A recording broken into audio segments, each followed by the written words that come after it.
안녕하세요. 30대 이 집안에 시집 온 지 올해로 8년 차인 여자입니다. 20대의 끝자락에 서 있던 날 세상에서 가장 행복한 여자로 만들어주겠다는 남편의 손을 꼭 붙잡고 식장으로 들어가던 그 순간이 매일같이 되새겨집니다.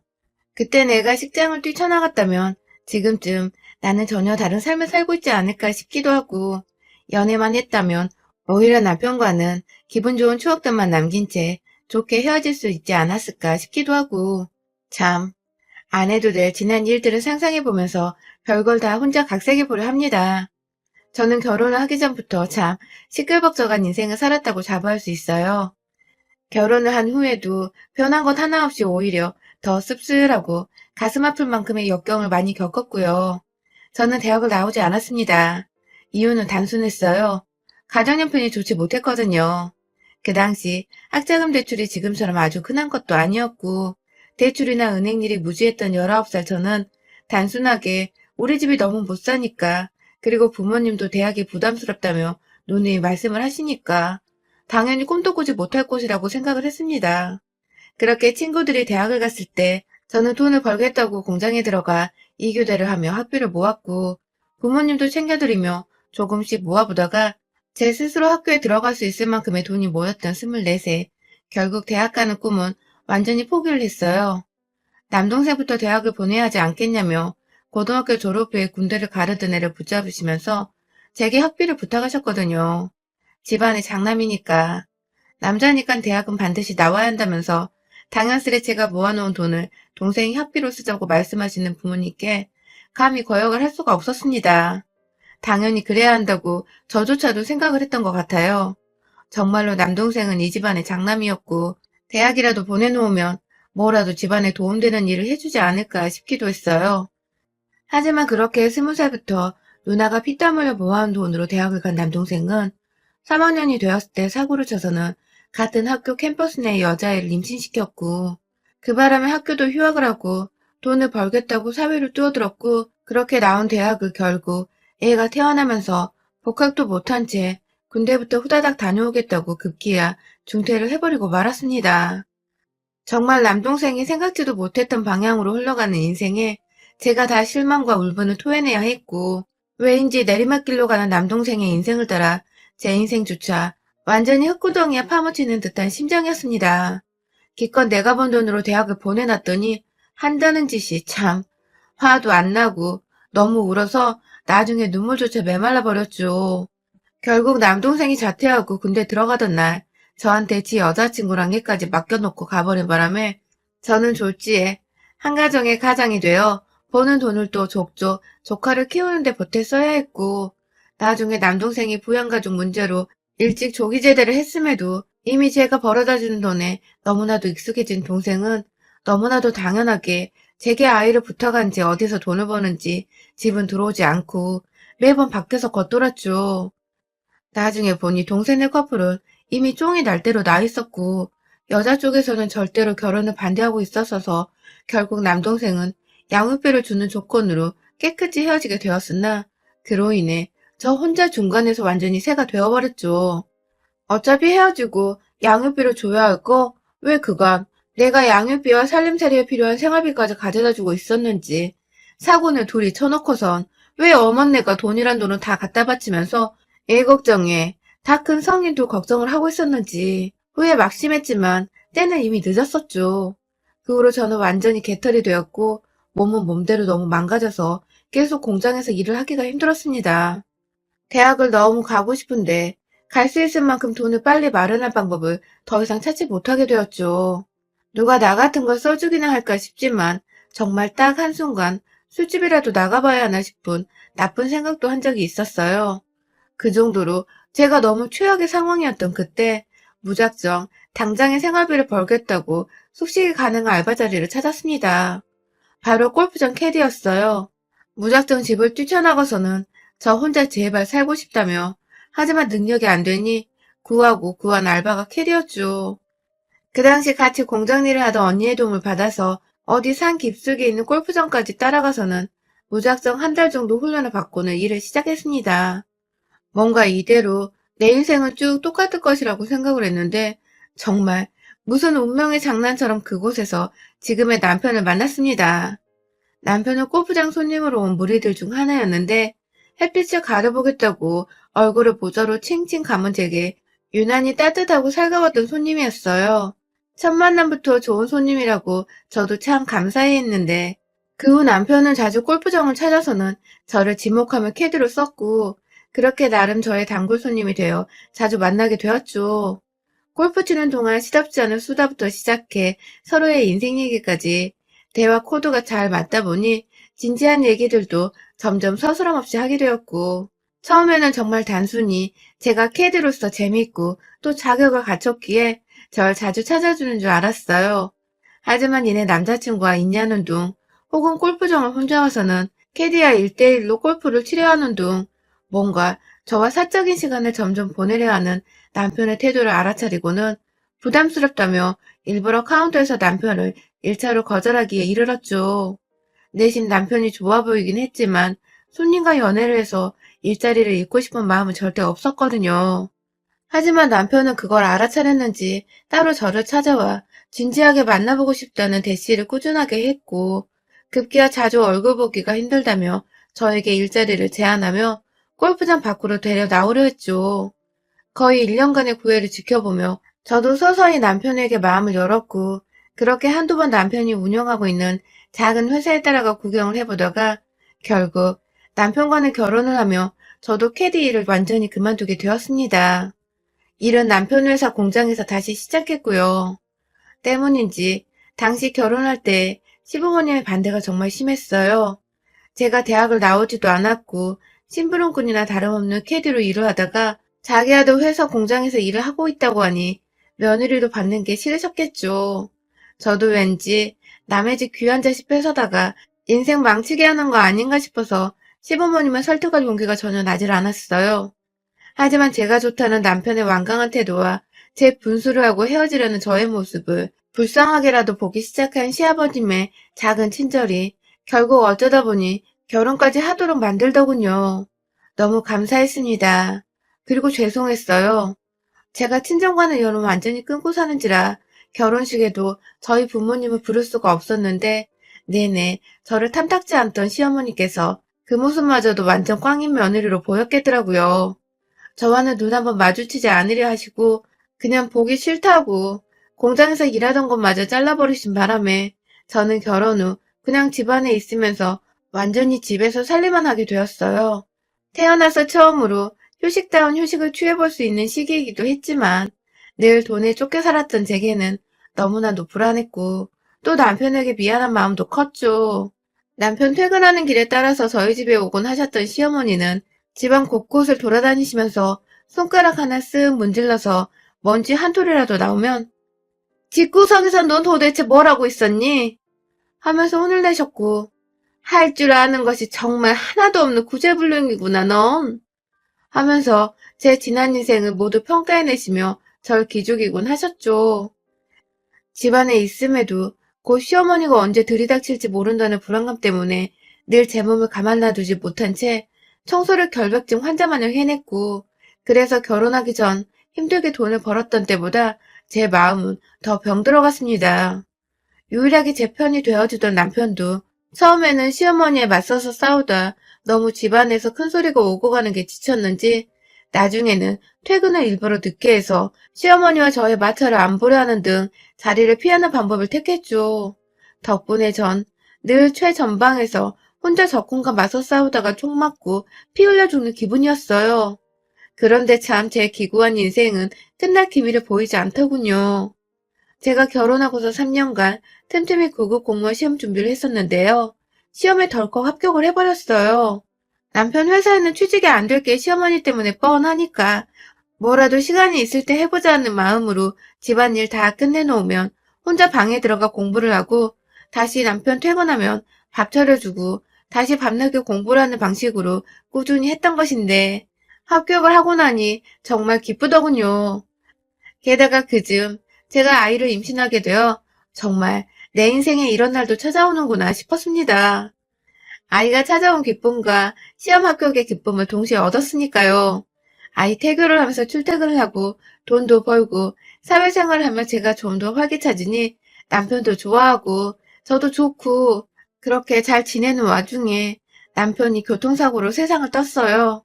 제가 임신하고 막달 되었을 때니까 애 얼굴도 못 보고 애 아빠가 죽어버린 겁니다. 너무 황망해서 남편 장례 끝나고 나서야 뒤늦게 서러움과 슬픔이 북받쳐 집안에서 묵누아 울었어요. 시어머니는 눈물 한 방울 안 흘렸다고 남편 잡아먹은 년이라고 쌍욕을 해대며 막달 임산부인 며느리를 해코지하고자 원망하셨는데 전 그 욕 다 받아먹고서도 눈물 한 방울 안 나오다가 혼자 남겨진 집안에서 그렇게 울음이 터지더라고요. 하루 왼종일 울다가 결국 복통 때문에 119로 병원 실려가 조산을 했고 인큐베이터에서 애를 둘 다 키웠는데 애가 병원에 있으니까 제가 억지로라도 정신을 부여잡게 되더라고요. 남편은 죽었고 얘는 태어났고 시댁은 이게 다 내 탓이라 하는데 난 당장 목숨줄 부지하며 살아야겠고 그렇게 다시 저는 출근을 했고 남편 사망 보험금은 어디에 쓰지도 못한 채 통장 안에 넣어뒀어요. 남편이 운영하던 회사는 시아버지가 도로 맡으셨고 저는 완전히 남편의 회사고 뭐고 저와는 무관하다는 마음으로 그 근처도 안 가고 시부모님 근처에도 가지 않았어요. 천만다행으로 손주가 태어난 게 걱정되셨는지 사망보험금을 달라는 말씀이나 돈 얘기를 일절 하지 않으셔서 저는 저대로 제 일을 하면서 아이를 잘 키워낼 수 있는 생각에 집중할 수 있었죠. 그런데 시어머니는 여전히 제가 미워 죽겠고 아들 잡아먹은 년이라는 소리를 해대시는 와중에도 손주가 보고 싶다고 집에 먼저 예고도 없이 찾아오셨고 와서는 한참을 아이를 껴안고 있다가 급기야 아이를 저 몰래 데리고 나갈 뻔도 하셨어요. 한두 번이 아니라 아주 여러 번이요. 아무리 제가 사별을 했다고는 하지만 아무리 제 아이가 시어머니의 손주이기도 하지만 제가 엄연히 아이 엄마고 저도 직장이 있고 아이 하나 정도 키울 만큼 능력은 차근히 쌓을 수 있는데 무작정 자기 아들 아이라면서 아이를 자기 것인 마냥 물건 취급하며 데려가던 모습에 저도 기겁을 해서는 더 주의를 하게 되었죠. 저 출근하는 동안에는 일부러 회사 근처에 어린이집을 구해서 아이를 집 밖으로 데리고 나와 맡겼고 평생 시어머니께 대들지 못하고 살던 제가 아이 덕분에 용기를 얻어서는 내 아이 함부로 데려가려 하지 말고 엄마인 저한테 허락 맡으세요. 라고 눈에 쌍심지를 켜고 말씀도 한번 드렸네요. 한 1년가량 꾸준히 아이를 집에 데려가려 안달이 나셨던 시어머니는 결국 포기를 하신 건지 그 다음부터는 저희 집에 말도 없이 찾아오거나 얘를 데려가려는 제스처를 보이진 않았어요. 옆에서 시아버지께서도 제가 일 다니며 아이를 열심히 키워내는 모습을 기특하셨는지 먼저 시어머니께 태도 똑바로 하라고 제 앞에서 혼도 한번 내주셔서 그 후론 시어머니도 소식이 거의 끊기다시피 했죠. 그러다가 얘가 3살 정도 된 해부터 시어머니는 시댁으로 저희 모자를 초대하셨죠. 처음 손주와 밥 먹고 싶다고 초대를 하셔서는 그 후로는 1년에 적어도 2~3번 정도는 아이가 보고 싶다고 저까지 자주 집으로 불러주셨어요. 어때 따뜻한 밥도 차려주시고 아이한테 용돈도 쥐어주시니 저도 감사하더라고요. 아이 곁에 누구 하나라도 어른이 더 있다는 사실에 내심 안심이 되기도 했고요. 왜인지 시어머니랑 잘 지내는 것도 같던 그쯤 시어머니는 점점 다시 예전의 모습으로 돌아가셨습니다. 점점 저희 모자를 찾는 횟수가 늘어나더니 급기야 1년도 안 되어 자연스레 아이를 키워주겠다고 하시더군요. 전 당연히 얘 할머니니까 아이를 마냥 잘 키워주실 거라 생각을 했어요. 그간 아들도 그리우실 텐데 아들 닮은 손주가 많이 애달프시기도 하셨을 테고 이제 우리가 서로 다 잘 지내는 것도 같고 그래서 흔쾌히 허락을 하고 아이를 시어머니께 맡기게 되었는데 그때부터 성질머리가 다시 돌아오신 겁니다. 지난 1년간 정말 쉬지도 않고 저를 달달 볶고 괴롭히셨던 시어머니. 아이를 인질로 삼고 저에게 생전 겪지 못했던 독한 미움을 받게 만드셨어요. 아이를 데리고 자고 싶으니 오늘은 그냥 집으로 곧장 퇴근하라고 말하시는 건 거의 일상이었고 얘가 말을 제대로 못하는 것 같다면서 화를 내시며 중간중간 회사에 있는 제가 전화를 못 받으니 문자로 거의 테러하다시피 다다다다 보내신 적도 있었고요. 다 같이 밥 먹자고 부르셔서 퇴근하고 시댁 가면 밥을 하나도 차려놓질 않으셔서 제가 도로 나가서 장을 보고는 다시 집에 들어가 요리를 해서 내와야 했습니다.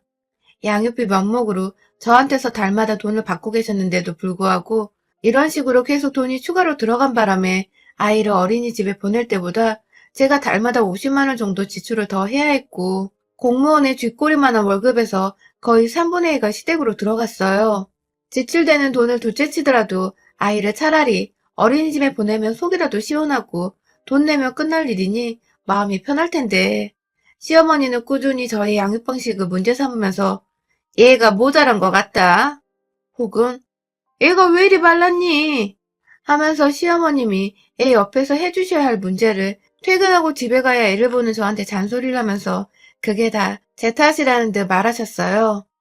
아이와 함께 집에 내내 계시는 동안 제가 드린 돈으로 맛있는 것도 좀 먹여주시고 애 책도 하나 더 읽어주시고 그러라고 돈을 아낌없이 드리고 있는 건데, 이건 뭐 제가 어디 애를 눈뜨고 보고만 있는 조건으로 허공에 돈을 날리고 있는 꼴이더라고요. 그래서 제가 하다 제 눈에도 애가 월요일부터 금요일까지 시댁에만 가 있으면 저녁마다 밥 달라고 안달이 나고 아침에 가는 길에도 가기 싫다고 엄마 옆에서 잔뜩 떼를 쓰는 게 이상해서 더 이상 시댁에 일을 맡기지 않기로 했습니다. 날 잡고 시댁을 찾아갔어요. 주말에도 어디 맡겨놓을 데가 없어 가깝게 지내던 이웃집에 보내놓고서 앞으로 아이를 다시 어린이집에 보내려 한다고, 곧 학교 들어가야 하니까 사회성을 위해서 필요로 한다며 굳이 다른 핑계를 대면서 최대한 시어머님이 기분 나빠하지 않도록 조심스레 말을 꺼냈어요. 워낙 저를 싫어하시는 분이니까 말을 또 곡해서 해석할 게 뻔했지만 제 아이를 생각해서 빠르게 결단을 내려야 할 일이었죠. 하지만 생각보다 순순히 알겠다고 하시던 시어머니는 정말 제가 놀랄 정도로 아이에 대한 미련이 일도 없이 그래, 나도 힘들다, 보내버려 하시면서 자리에서 일어나시더니 기어코 다른 얘기로 대화 주제를 돌리시더라고요. 밥이나 먹고 가라며 또 밥을 해달라는 말씀을 하시길래 저도 괜히 죄송스럽고 감사한 마음에 네 하고서는 막 냉장고에서 있는 거 없는 거 다 꺼내서 밥을 차리려고 했어요. 옆에서 자꾸만 한숨을 쉬시길래 신경이 쓰였지만 뭘 만들어내야 할지 긴장이 돼서 있던 감자부터 꺼내서 껍질을 깎아내려고 하고 있는데 시어머니가 지나가는 말로 건네시더라고요. 근데 넌 참 얘가 볼수록 소름이 끼쳐 라고 말해줘. 순간 잘못 들었나 싶어서 감자 깎다 말고 네? 라고 했어요. 그러자 시어머니가 내 새끼 잡아먹더니 내 손주까지 잡아먹으려고 안달난 거 내가 모를 줄 알아? 라면서 급기야 지 자식을 잡아먹으려는 어미 타령을 하더군요. 갑자기 죽은 남편 얘기는 슬프게 왜 꺼내는 것이며 엄마가 애 데리고 유치원 보내겠다는데 무슨 구미호 마냥 얄밉다고 쳐다보는데 진짜 억울한 건 말도 못하겠고 너무 서글픈 겁니다. 저도 모르게 화가 나서 애가 매번 여기만 오면 배고프다고 아침에는 가기 싫어하고 이런데 어떻게 엄마가 얘를 맡기려 하겠어요? 하면서 그냥 얘가 더 즐겁게 놀 수만 있음 거기가 어디든 보내려 한다고. 그러니 제발 죽은 남편 얘기도 저한테 싫은 소리도 제발 내지 말라고 하소연을 했습니다. 세월이 몇 년이나 흘렀는데도 한결같이 나를 싫어하시냐고. 정말 남편 죽고 나서 한동안 흘리지 못한 눈물을 와락 쏟아내 버렸어요. 마를 줄 알았던 눈물샘이 무슨 댐 하나 터지듯이 와르르 무너졌죠. 하지만 시어머니의 제 탓하는 말버릇은 끊기지 않았습니다. 어디서 눈물로 무마하려 하냐고 그런 식으로 자기 아들을 꼬셨지만 자긴 못 꼬신다고. 급기야 저한테 집안 말아먹은 독종이라고 뒤에서 제 등을 팍 치는데 정말 아팠어요. 등짝이 슬금슬금 붉게 타오르는 것도 같았고요. 그리고 이내 제가 눈이 돌아버리고 말았습니다. 이 얘기를 하다 말고 집안 말아먹었다는 소리를 듣고 있는 그 상황이 너무 이해가 안 갔지만 어쨌든 아들 일은 엄마니까 시어머니를 이해해보려 했는데 이건 정도가 심해도 너무 심하잖아요. 저도 모르게 깎고 있던 감자를 시어머니를 보지도 않고 던져버렸죠. 하나, 둘, 셋, 넷. 머릿속에서 감자국을 끓일까, 감자조림을 할까 수도 없이 고민하다가 된장이 있길래 그냥 후다닥 된장국에다 감자조림 해먹으려고 6, 7개 정도 되는 감자를 모조리 들고 나와 깎다 말고 뒤에서 절친 시어머니를 향해 던져대다가 급기야 옆에 간해놓으려고 꺼내놓은 간장마저 후루룩 던져버렸어요. 감자조림 하려다가 급기야 그걸 시어머니 면상을 그릇 삼아 버무려버린 것입니다. 시어머니는 난리가 났죠. 당연히 저는 거기에 대고 너는 엄마 자격도 없는 년! 이라며 네 아들의 자식인데 며느리가 싫다는 이유만으로 애 데리고 뭐하는 짓이냐?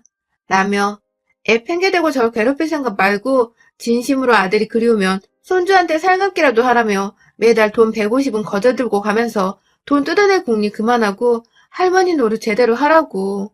확 남아있는 간장 한 방울까지 탈탈 털어버리고자 머리 위로 간장통을 들쳐올리니 시어머니는 그 와중에 겁을 먹고는 두 팔로 자기 머리를 확 가리시더라고요. 며느리한테 평생 구박만 하면 살 줄 알았는데 감자로 쥐어 터질 줄은 꿈에도 몰랐던 시어머니는 울먹거리면서 본인 하소연을 하더군요. 다 마음에 안 드는 인생이라며 체념한 듯이 자기 머리를 쥐어싸며 엎드려 있는데 그 모습을 보니 우리 남편 생각이나 더는 지랄도 못 떨겠고 그냥 손에 끝까지 쥐고 있던 간장통을 싱크대에 처박아 던져놓고는 우리 다시 안 보는 게 좋겠어요. 라는 마지막 말을 남기곤 시댁을 나온 지 벌써 4달이 지났습니다. 연말이고 새해고 뭐고 시어머니뿐만 아니라 시아버지까지 당연히 안 보고 있고 인사조차 전하지 않았습니다.